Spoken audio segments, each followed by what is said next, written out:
الهدف من هذه الجلسة ليس التناظر، ولكن الهدف من هذه الجلسة التعرف على شركاء الأمة. احنا دايما بنتكلم على شركاء الأمة، النسيج الواحد. الناس دي بتفكر ازاي؟ ايه مشاكلها؟ شايفين ايه؟ احنا ما بنسمعش ده كتير، او بنسمعه بصوت خافت، او ممكن نسمعه بطريقة تبقى جايلنا من بره تقلب الناس هنا في مصر، ودي عمالة ودي ودي ودي. في الاخر ما بناخدش المشكلة البسيطة اللي هو في النهاية بيدفع ثمنها اطفال وناس عاديين وناس بتروح شغل وناس بتروح جامع وناس بتروح كنيسة. معانا مداخلة من الدكتور محمد سليم العوا. اهلا بيك يا فندم. اهلا بيك يا خامر. ازاي حضرتك؟ الله يبارك فيك. اتفضل يا فندم. اهلا بيك. انا الحقيقه سمعت البرنامج وسمعت جزء كبير من البرنامج امبارح اللي قدرت الحقه في الاعاده النهارده. عندي مجموعه ملاحظات اساسيه احب اقولها الاول، وبعدين اي اسئله حضرتك تحب تسالها لي انا تحت امرك. الملاحظه الاولى انه لغه الحوار امس لم تكن اللغه التي تعودنا عليها في هذا الوطن. هذا وطن يعيش فيه المسلمون والأقباط منذ 1428 سنة أو 1420 سنة. لم يحدث أن قال أحد عن الآخر إنه أصبح ملطشة، ولم يحدث أن قال أحد عن الآخر إنه بقى دين درجة تانية، ولا إنها بقت ديانة دنيا. هذه ألفاظ لا تستعمل في الحوار الإسلامي المسيحي المصري. هذه ألفاظ تليق بأحوال الفتن وبأحوال المحن وبإثارة النعرات الطائفية وبتحويل العقائد المحترمة إلى أسباب للصراع والشقاق، وهو ما نرفضه جميعا ونأباه كلنا. وجميع ضيوفك المحترمين لا يقصدون إثارة الفتنة طبعا، ولا يحبون أن يكونوا من محرضيها ولا محركيها، وطبعا لا يحبون أن يكونوا وقودا لها، كما لا نحب نحن أن نكون من محركيها ولا من محرضين عليها ولا أن نكون وقودا لها. الأمر الثاني متعلق بهذه الدولة التي تسمى مصر.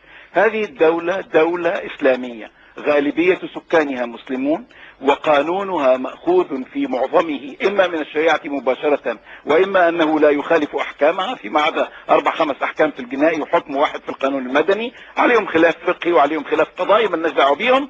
لكن هذه الدولة لن تتحول تحت أي سبب من الأسباب، ومهما كانت أنواع الضغوط والقهر التي يظن بعض الناس أنهم يعرضون لها الحكام في مصر أو النظام في مصر أو الشعب المصري. لن تتحول إلى دولة علمانية أو دولة لا دينية أو دولة مسيحية ليرضى أصدقائنا الأقباط. هذه الدولة ستبقى دولة مسلمة يرعى فيها حق المسيحية على العين والرأس لأنه شريك في الوطن، لكن لا يرعى فيها حق المسيحي لأنه يتكلم كلاما يثير الفتنة أو يستفز المسلمين. موضوع ولاية الفقيه اللي قالها النهاردة الأخ القس عبد المسيح بسيط، إنه الفتوى يعمل فيها لو كان حسني مبارك شيخ الأزهر، هذا كلام بدخل فيه عباس في دباس. الفتوى ابداء الحكم الشرعي في الدين وهي غير ملزمة. القانون هو اللي ملزم وحكم القاضي هو اللي ملزم، وحسني مبارك مش شيخ الازهر، وشيخ الازهر لا يحكم البلاد. شيخ الازهر بيقول رأي الدين، والمفتي علي جمعة ولا المفتي الشيخ مخلوف ولا المفتي الشيخ مأمون ولا مفتي اسكندرية اللي جبته فتوى منه، ده بيقول رأي فقهي ليس ملزما لأحد بما في ذلك الحكومة وبما في ذلك المحاكم. المحكمة التي أقرت أن يكتب للمسيحي الذي أسلم ثم عاد إلى المسيحية أنه مسيحي في بطاقته، كان قدامها فتوى الدكتور علي جمعة اللي بتقول إن ده ما ينفعش ولم تأخذ بها. فما حدش يقول الفتوى ولاية الفقيه نظرية شيعية إيرانية بحتة، حتى الشيعة العرب في لبنان وفي المملكة العربية السعودية في البحرين وفي قطر لا يأخذون بها. فما فيش داعي ندخل عباس دباس ونظهر. وواحد من ضيوفك النهارده قال مصر على شفا أن تكون دولة دينية. يعني إيه دولة دينية؟ أمال احنا دولة كافرة؟ طبعا احنا دولة فيها دين، هو له دين مسيحي محترم ومقدر وكنائسه مرفوعة صلبانها في كل أرجاء الوطن المصري. والفقيه المصري الكبير ليث بن سعد لما سئل عن بناء الكنائس في مصر قال لسائله يا بني وهل بنيت الكنائس في مصر إلا بعد الإسلام؟ لأن الرومان كانوا حارمينهم من بناء الكنائس، بل كانوا متخذين كنائس المسيحيين المصريين مزابل، احنا اللي نظفناها وسمحنا لهم يعودوا ويحكموا ويعيشوا فيها ولا يزالون يحكمون. أبونا بيقول ولاية الفقيه. طب الكنيسة بتعمل إيه بالنسبة للمسيحيين؟ مش الكنيسة هي اللي بتقرر مين يتجوز ومين يطلق ومين يكون حاضن ومين يكون له ميراث ومين يدخل في الكنيسة ومين ما يدخلش؟ وكتير قوي لما نتكلم مع اخواننا المسيحيين يقولوا حاجة يعني نقول لهم طب قولوا، يقولوا لا ده عاوزين نتحرم. يعني ايه يتحرم؟ يعني ما يصلوش عليه زي القس عبد السيد اللي مات ولم يصلى عليه لأنه كان محروما وهو قسيس. فما حدش يعايرنا بمسألة ولاية الفقيه. ولاية الفقيه اجتهاد فقهي شيعي محترم لا نأخذ به نحن معشر أهل السنة. ما حدش يعايرنا به ويقول الفتوى هتبقى ولاية فقيه. الامر الاخير او اللي قبل الاخير موضوع الاخت الضيفه اللي معاك اللي بتقول الفتوى دي جزء منها من سنه 28 وجزء من سنه 33 ولا مش عارف كام و30. الفقه الاسلامي يا سيدتي عمره 1400 سنه. الفقه الاسلامي بني على فهم القران الكريم والسنه. القران الكريم والسنه عمرهم 1428 سنه. لا باس ولا تثريب على المفتي انه ينقل الفتوى قديمه ما دامت صالحه لهذا الزمان الذي نقول به.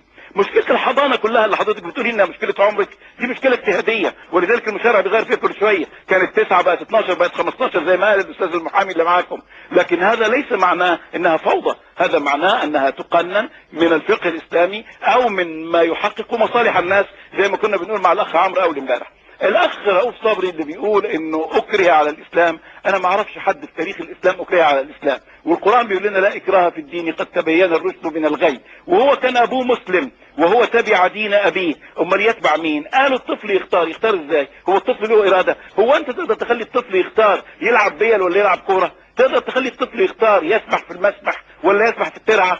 الطفل لا اختيار له، الطفل لابد له من توجيه ورقابه. الكلام اللي سأل منه ابونا وقال بيخلي الانسان مساحه المسيحيه ديانه من الطبقه الثانيه او ديانه دنيا، هو ما فهمش اللغه العربيه اللي مكتوب بيها الفتوى، الفتوى مكتوبه بلغه عربيه راقيه جدا، ولا الاستاذ نجيب جبرائيل كان بيقراها صح، كان عمال يغلط في العربي. الفتوى بتقول اذا خشي على دينه، خليني اكمل، اذا خشي على دينه حتى لو كان الاب مسلم ويخشى منه على دينه تنزع منه الحضانه، مسلم فاسق، او على سلوكه لو كان الاب مسلم او الام مسلمه يخشى منها على سلوكه تنزع منها الحضانه، او خلقه ام مسلمه والقضايا مليانه محاكم، ام مسلمه يخشى من الطفل على سلوكه، يخشى منها على سلوك الطفل تنزع منها الحضانه، فدول 3 قيم، الدين قيمه، السلوك قيمه، الخلق قيمه، اذا خشي على الطفل من اي واحده من هذه القيم ان تتاثر بحاضن سيء ولو كان مسلما تنزع منه الحضانه. ففكرة انه ده بيؤثر على المسيحية ده كلام غلط، ولو قرأت الفتوى قراءة صحيحة ما قال الاخ القسيس اللي معاكم هذا الكلام. دول الملاحظات الاساسية التي عندي، وانا يعني اذا كان عندي حاجة صعبة. لا